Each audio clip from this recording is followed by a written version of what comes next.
बिस्मिल्लाहिर्रहमानिर्रहीम। अस्सलाम वालेकुम। आप देख रहे हैं हालात। मैं हूं सईद चौधरी। आज पूरा दिन फॉरेन फंडिंग केस पे गुफ्तगू होती रही है। लोगों ने अपनी अपनी तावीलें पेश की हैं, अपने अपने मतलब अखज़ किए हैं। कुछ टीवी चैनल्स, बल्कि ज़्यादातर टीवी चैनल्स ये चला रहे हैं खबर कि बयान अल्फी झूठा डिक्लेयर कर दिया है इलेक्शन कमीशन ने, जो फॉरेन फंडिंग केस में इमरान खान ने दिया था। तो इमरान खान का अगर वो बयान अल्फी है वो झूठा है तो उसकी आइनी और कानूनी पोजीशन कुछ और होगी। अगर वो सर्टिफिकेट है तो उसकी कानूनी और आइनी पोजीशन कुछ और होगी। हुकूमत क्या सोच रही है, आगे क्या होना है, आगे क्या होने जा रहा है, वजारत कानून और वजारत दाखिला के जो बड़े हैं वो सर जोड़ कर बैठे हुए हैं। इब्तदाई रिपोर्टें क्या हैं और जजमेंट में असल में वो बात मामला है क्या, जिस पर मैंने पिछले व्लॉग में तफसील से रोशनी डाली थी। और फिर दोबारा मुझे एक नज़र देखना पड़ा वो टीवी चैनल्स पे जब मुख्तलिफ खबरें चल रही थी। जनाब बयान अल्फी जो है इमरान खान का, उसे झूठा डिक्लेयर कर दिया है इलेक्शन कमीशन ने। ये जो कानून के मामलात होते हैं ना, इसमें डिक्लेरेशन, सर्टिफिकेट, बयान अल्फी, हर एक की अलग अलग हैसियत होती है, अलग अलग मुकाम है ना शब्द, ठीक है ना। और फिर कॉमा और फुल स्टॉप से मतलब बदल जाते हैं। अगर दो फिक्रों के दरमियान और हो, ओ आर अंग्रेजी वाला जिसमें या होता है, या फिर एंड हो दोनों के दरमियान, तब भी मतलब बदल जाता है। ये बड़ा नाजुक सा हसास सा मामला है। इसको बड़े बारीक बिनी से देखना पड़ता है। या तो मैंने अपने एक व्लॉग में कहा था कि जो अवाम कह रहे हैं और जो सुनना चाह रहे हैं उसकी रॉ में बह के वो आप एक तजदिया दे दें, तबसरा कर दें, बल्ले बल्ले हो जाएगी कि जनाब वाह वाह वाह, बढ़िया गाला कटियाँ फलान हूँ और बढ़िया गाला कटियाँ फलान हूँ और बड़ा चुकिया फलान हूँ, इस तरह की बातें। अब इसमें जो हुकूमत करने जा रही है वो इब्तदाई तौर पर जो जायज़ा लिया है बड़ों ने, मेरी कुछ मुतल्लिका लोगों से बात हुई है, वजारत कानून के हैं और वजारत दाखिला के जो हैं, दोनों ने इस बात पर इत्तफाक किया है कि जो इलेक्शन कमीशन का फ़ैसला आया है उसकी बुनियाद पर रेफरेंस तैयार किया जा सकता है आइन के आर्टिकल 17 के तहत कि इस जमात पर पाबंदी लगा दी जाए। और फिर जहाँ तक उस डिक्लेरेशन का, सर्टिफिकेट का या बयान अल्फी का ताल्लुक है, तो उसके लिए वो किसी कोर्ट ऑफ लॉ से वो डिक्लेरेशन लेना चाहेंगे, एलानिया लेना चाहेंगे, जिसकी बुनियाद पर इमरान खान के बारे में ये कहा जाए कि वो सादिक और अमीन नहीं है, झूठा आदमी है। पिछले व्लॉग में मैंने ये बता दिया था कि आइन का आर्टिकल 62(1)(f वो हम आपको अब स्क्रीन पर दिखाएंगे भी। और वो ये कहता है कि कोई बंदा अगर समझदार ना हो, पारसा ना हो, सादिक और अमीन ना हो, तो वो इलेक्शन नहीं लड़ सकता। लेकिन उसके लिए शर्त ये रखी हुई है उन्होंने कि किसी कोर्ट ऑफ लॉ से, यानी किसी अदालत से इस बाबत डिक्लेरेशन होना चाहिए, कोई एलामिया होना चाहिए, कोई फैसला होना चाहिए, कोई डिग्री होनी चाहिए। तो ये क्योंकि कोर्ट ऑफ लॉ नहीं है, सुप्रीम कोर्ट की जजमेंट की रोशनी में जो इलेक्शन कमीशन है, इसलिए उसके जो फैसला है, अगर उसने कह भी दिया है कि इमरान खान झूठा है, गलत बयानी से काम ले रहा है, गलत बयान अल्फी दे दिया है, तो भी इमरान खान 62(1)(f के जुमरा में या उसकी पकड़ में नहीं आते जब तक कि इस मामले को किसी अदालत में ना ले जाया जाए और अदालत जो इलेक्शन कमीशन ने डिक्लेयर किया है, जो फैसला दिया है, उसकी बुनियाद पे इमरान खान को ये न कह दे कि जनाब ये सादिक और अमीन या पारसा या झूठा आदमी है। तब तक इमरान खान 62(1)(f की जो मार है, जिनको कहेंगे थे पंजाबी, उस तो बचे रहेंगे। और इसमें जो फवाद चौधरी साहब, मैंने एक व्लॉग में कहा था कि इनका इमरान खान का सबसे बड़ा जो बयानिया होता है ना बचने का, एक तो वो जो अपने किरदार के हवाले से जब बात होती है उनके, तो फिर वो कहते हैं कि मेरे में ईमान नहीं था।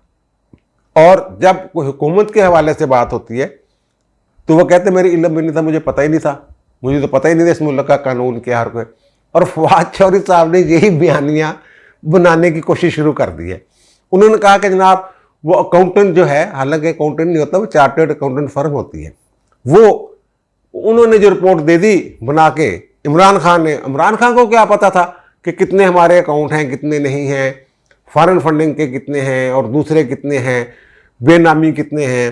तो उन्होंने तो साइन कर दिए, ज़ाहिर है उनको जब पता ही नहीं था वो क्या करते, और साइन कर दिए उन्होंने वो जो सर्टिफिकेट था उस पर।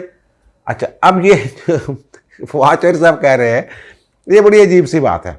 खान साहब, अगर किसी और से ये गलती होती है ना, खान साहब ने अब तक मुतालबा कर देना था कि जनाब वो रिज़ाइन करे, पार्टी छोड़े, सियासत छोड़ दे, झूठा डिक्लेयर हो गया है, फॉरेन फंडिंग साबित हो गई है, गैर मुल्की एजेंडे पे काम कर रहा है। देखें गैर मुल्की पैसे क्यों देते थे, क्योंकि इसका एजेंडा उनका इन्होंने पूरा करना था। वो तो साजिश वाले मामले को लेके खान साहब ने इतना रौला डाला हुआ है, वो साइफर वाला जो मामला, जो खत भेजा था हमारे सफ़ीर ने, तो अब खान साहब, ये फवाद चौधरी साहब को उन्होंने पता ही नहीं थी। अच्छा भाई मेरे, अगर एक पार्टी के जो फंड्स हैं, जो अकाउंट्स हैं, हाँ उसमें जो फैसला है उसमें ये भी लिखा हुआ है कि इमरान खान के अपने दस्तखतों के साथ भी एक दो अकाउंट थे जो खुले हुए थे, वो भी डिक्लेयर नहीं किए हुए थे इन लोगों ने। हालांकि इमरान खान खुद अपने दस्तकों से उन्होंने वो अकाउंट करवाया था, बाकी तो वो और है ना कि जनाब पार्टी के को रहनुमा चला रहे थे, कुछ और हो रहा था। बहरहाल वो उस पर तफसीली बात हो चुकी है। और ये भी अब बताने की जरूरत कि करोड़ों रुपए, बल्कि अरब रुपए से ज़्यादा पैसे जो है खान साहब ने इस ममनुआ फंडिंग से हासिल की। और फिर ज़ाहिर है फिर धरने चरने पर भी ऐसे पैसे लगते होंगे। ये 2013 तक की बात है, उसके बाद या पहले 2008 से 2013 तक के दरमियान का ये मामला है जहाँ ये पैसे इतने गैर कानूनी तौर पे आए। और फिर वो धरनों पे भी शायद यही पैसे लगे हों, करोड़ इतने पैसे, अरबा रुपए कितों यार, कितना खर्च होने से, किधर जाने से हो। तो और फिर उसमें घपले शपले भी खान साहब ने किए हुए हैं। अच्छा, अब ये बयान है जो मैं जिक्र कर रहा हूँ कि खान को तो पता ही नहीं सी। अच्छा, खान साहब को अगर मैं अर्ज कर रहा हूँ कि अगर पार्टी के फंड्स का नहीं पता तो वे इस पूरे मुल्क के जो खजाने के मालिक बन के बैठे रहे हैं इतनी देर, तो फिर उस खजाने के साथ जो उन्होंने किया होगा कि मुझे तो पता ही नहीं, मेरे पास तो समरी आई थी, मैंने साइन कर दिए। यानी जो भी घपला होगा मुझे तो पता नहीं, मुझे तो फराह गोगी ने कहा था, फराह गोगी को भी फलां ने कहा था, तो मैं क्या करता, मैंने साइन कर दिए, मैंने तो बस साइन किए हैं। मुझे वो साइन करना, भाई जिम्मेदारी होती है, जिम्मेदारी ये एक अहम जिम्मेदारी है जो आप निभा नहीं सके। अगर एक पार्टी के फंड्स जो हैं वो आपके इल्म में नहीं है कि मेरी पार्टी में पैसे कहाँ से आ रहे हैं, और आपको ये भी पता है कि मैंने इलेक्शन कमीशन को बता रहा हूँ, एक जिम्मेदारी का सबूत दे रहा हूँ। उन्हें कमीशन ने क्या जिम्मेदारी था, कोई सबूत नहीं देता खान साहब ने। ये गैर जिम्मेदार सियासतदान या चेयरमैन, पार्टी के चेयरमैन जो हैं वो हैं। और ये खान साहब को याद होगा शुरू में जब ये आए हैं तो आते डॉलर की कीमत बढ़ी है, तो इन्होंने कहा कि मुझे तो पता ही नहीं, मैंने तो टीवी देखा था, मुझे पता चला कि डॉलर की कीमत बढ़ गई है।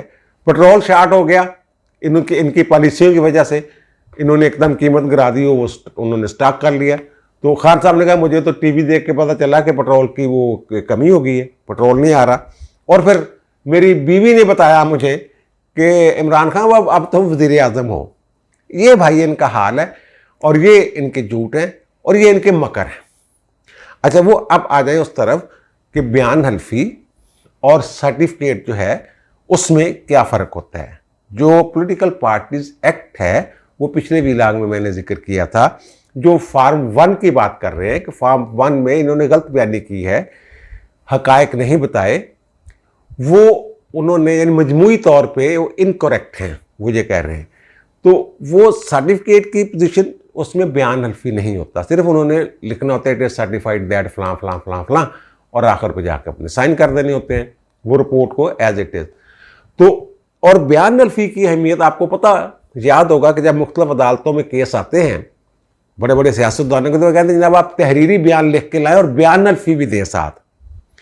बयान हल्फी अगर झूठा साबित हो जाए अदालत में, अदालत लिख दे कि इसने झूठा बयान हल्फी दिया है, तो वो कोर्ट ऑफ लॉ की तरफ से एक डिक्लेरेशन आ जाता है कि ये सादक और भी नहीं है, और 62(1)(f) के तहत वो फटाफट पकड़ा जाता है। अगर बयान हल्फी के बगैर कोई बयान दिया जाए या कोई तहरीर पेश की जाए तो उसको वो अहमियत नहीं होती कानून की नज़र में जो यहाँ होती है। अब ये तमाम टीवी चैनल, जैसा कि मैंने बताया, रोड़ा डाला उन्होंने कि जनाब जो बयान हल्फी झूठा दे दिया, ऐसा नहीं है।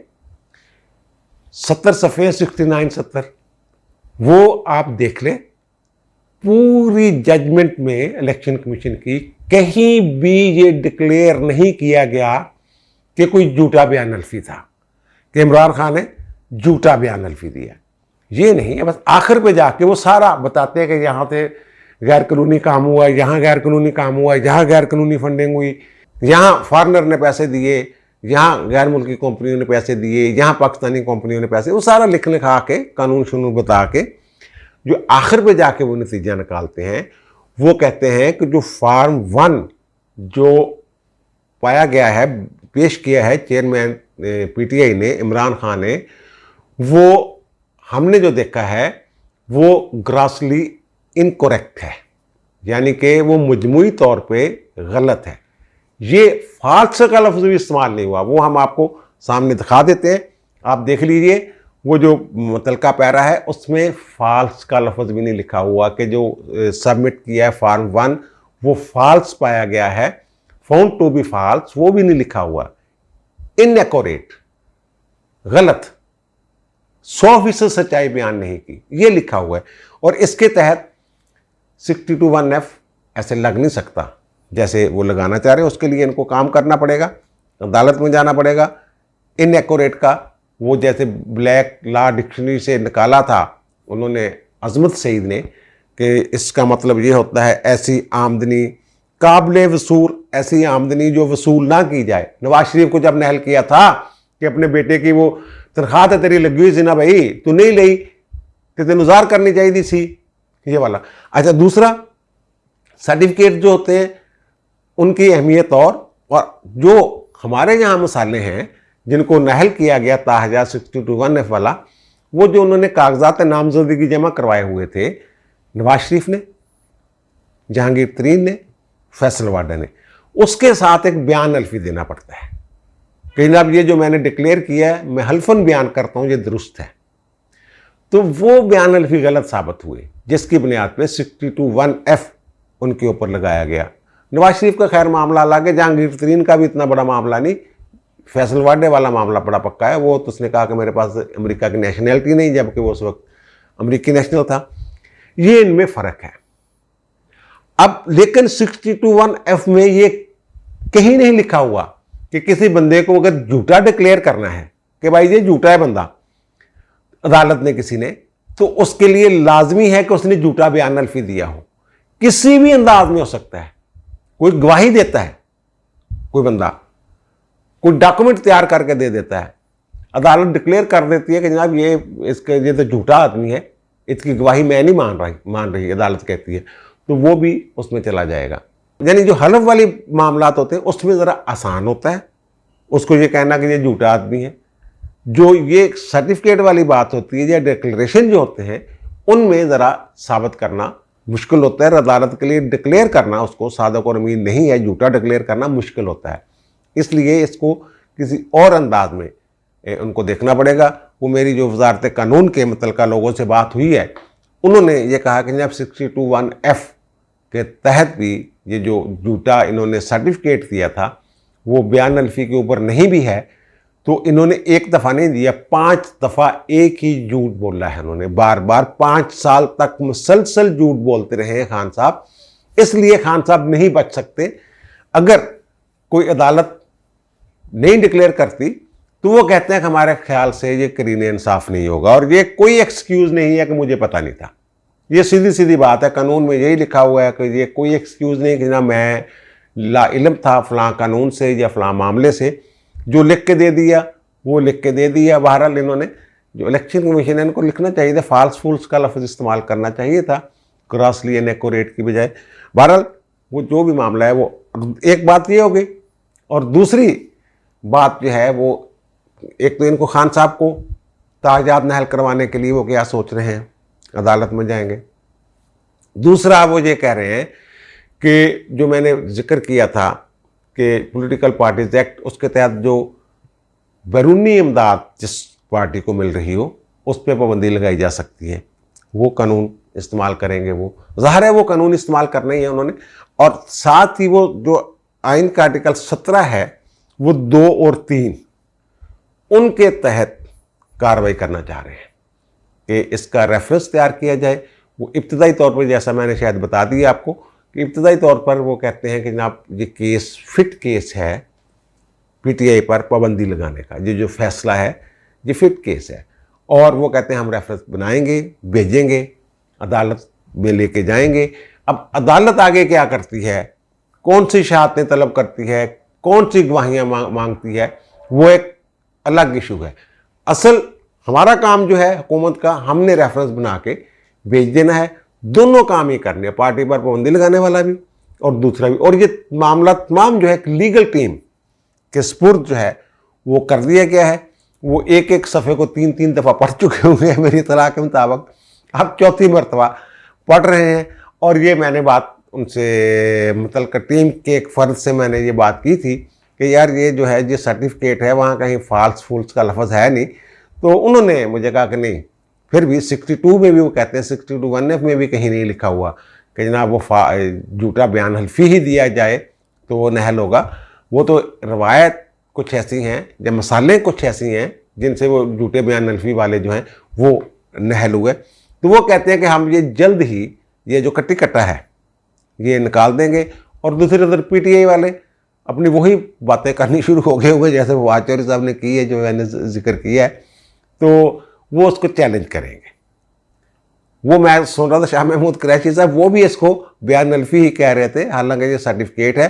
पूरी जजमेंट में कहीं बयान अल्फी इमरान खान का जिक्र नहीं। मैं एक दफ़ा फिर कह रहा हूँ, आप भी गूगल कर रहे हैं, देख लें, कहीं ना कहीं से आपको वो जो 69-70 पेजेस हैं वो नज़र आ जाएंगे। और फिर नवाज शरीफ ने भी बड़ा आज वो कहा है, बयान दिया है, रौला ही पाया। बल्कि उन्होंने कहा कि जनाब ये खोसा साहब की भी उन्होंने क्लास ली है, आसिफ सईद खोसा की, अजमत सईद। उन्होंने याद दिलाया कि तुम लोग वही लोग हो ना, तुम्हें हिसाब देना पड़ेगा। कि मुझे अकामा वाली बात वही जो अजमत सईद ने वो तशरीह शुरू की थी उसकी, और फिर उन्होंने GIT बनवाई थी। और आसिफ सईद खोसा साहब बेंच के चेयरमैन सरबराह थे, और फिर एजाज लहसन को उन्होंने बना दिया था निगरान जज उस बेंच ने। वो सारी चीज़ें जो हैं उन्होंने नवाज शरीफ ने अपना गुस्सा जो है वो निकाला है इस फॉरेन फंडिंग वाली जजमेंट के तनाज़र में। उन्होंने कहा ये देखें, ये होता है झूठा, मुझे आपने डिक्लेयर कर दिया बयान अल्फी की बुनियाद पे कि कामा वाली जो बात है। अच्छा, अब जो मैंने बात की थी ना शहादतें चाहिए, वो ये कह रहे हैं कि जनाब इन्होंने अपनी हुकूमत के दौरान वो जो फंडिंग आई थी ना, वो नेहान ख़ानदान से और अबू दहबी से, ये वो सारी, और यहूदियों से वो सारी, ये उसको जोड़ने की कोशिश कर रहे हैं जो हुकूमत है, जो पाकिस्तान में इसने बेड़ा गर्क किया मैशियत का, CPEC का, दोस्त ममालिक के साथ जो तल्लुकात बिगाड़े इमरान खान साहब ने, वो तमाम चीज़ें जो हैं वो एक शहादत के तौर पे इकट्ठी कर रहे हैं और सोच रहे हैं कि इन चीज़ों को कैसे इस्तेमाल किया जाए। बहरहाल 62(1)F, political parties order, election commission का फैसला, ये सारी चीज़ें जो हैं ये आगे जाके खान साहब के लिए मुश्किलात, जब भी इलेक्शन होंगे ये जो जजमेंट है इलेक्शन कमीशन की ये ज़रूर पेश होगी कागजात नामजदगी के वक्त। वो अलग बात है, जैसे टैरियन वाला मामला जो है वो उठाया था इफ्तिखार मोहम्मद चौधरी की सियासी जमात ने, तो वो अदालतों ने नहीं माना कि छो ही छो, अमरीका की जजमेंट ऐसे नहीं मानते, पुरानी गल होगी। इस तरह की चीज़ें ये हो सकता है कोई रिटर्निंग अफसर ऐसा हो कि खान साहब के कागजात नामजदगी इसकी बुनियाद पे भी वो मुस्तरद कर दे। बहरहाल खान साहब फंसे हुए हैं। लेकिन एक जो सबसे बड़ा फ़ायदा, आइनी और कानूनी फ़ायदा जो है, मराहल जो है वो तय होने के बाद क्या नतीजा निकलता है वो एक अलग बात है, लेकिन जो पॉलिटिकल माइलेज जो है उससे तो इनकार नहीं किया जा सकता। नून लीग और जो इमरान मुखालफ जमातें हैं उन्हें जो सियासी तौर पे फ़ायदा पहुंचा है इस जजमेंट का, वो अपनी जगह उसके असरात हैं। और खान साहब जो कहते थे हर किसी को झूठा कह देते थे, वो फौरी तौर पे ये जजमेंट उनके मुंह पे मारे गए, यार तेरे तो बड़ा झूठा कौन हो सकता। ये जनाब गैर मुल्की इशारों पर खेल, वो कहने कि जनाब ये आप फॉरेन फंडिंग जो है, तेरे तो बड़ा गैर मुल्की एजेंट कौन है। मौलाना फजल रहमान ने तो शायद कह भी दिया है कि मैं जो बात करता आ रहा हूँ शुरू से कि ये गैर मुल्की एजेंडे पर है, तो ये इस फैसले ने साबित कर दिया गैर मुल्की एजेंडे। यानी खान साहब के जो बहुत सारे बयानियात हैं, बयानिए हैं, उनका तोड़ जो है इस जजमेंट में मौजूद है। बहरहाल अब हुकूमत किस हद तक स्टैंड लेती है, क्या करती है, सियासी फैसला क्या होता है, क्या वो इतनी बड़ी सियासी जमात पर पाबंदी लगा के कोई नया कट्टा खोलना चाहते हैं, नहीं चाहते हैं, कानून के रास्ते क्या हैं, सियासी रास्ते क्या हैं, ये सारे फैसले हुकूमत ने और हुकूमती इत्तेहाद ने करना है। बहरहाल सरदस्त जो है वो जो मैंने जिक्र किया सारा कि पोजीशन इमरान खान जा रहे हैं, आ रहे हैं, नहीं आ रहे, जमात पे फौरी पाबंदी लग सकती है, नहीं लग सकती है, कैसे लग सकती है, और रेफरेंस की तैयारी श्यारी, वो सारी चीज़ें जब रेफरेंस दायर हो जाएगा उसके बाद फिर कुछ कहने की पोजीशन में होंगे हम भी और हुकूमत भी। वैसे तो सियासी तौर पे इससे जिसने खेलना है, जिस तरह खेलना है, जिस कदर खेलना है वो खेलेगा। अब मुझे दीजिए इजाज़त, इंशाल्लाह दोबारा मुलाकात होती है नए व्लॉग के साथ। अल्लाह ताला आप पर, मुझ पर, हम सब पर मेहरबान रहे। अल्लाह हाफिज़।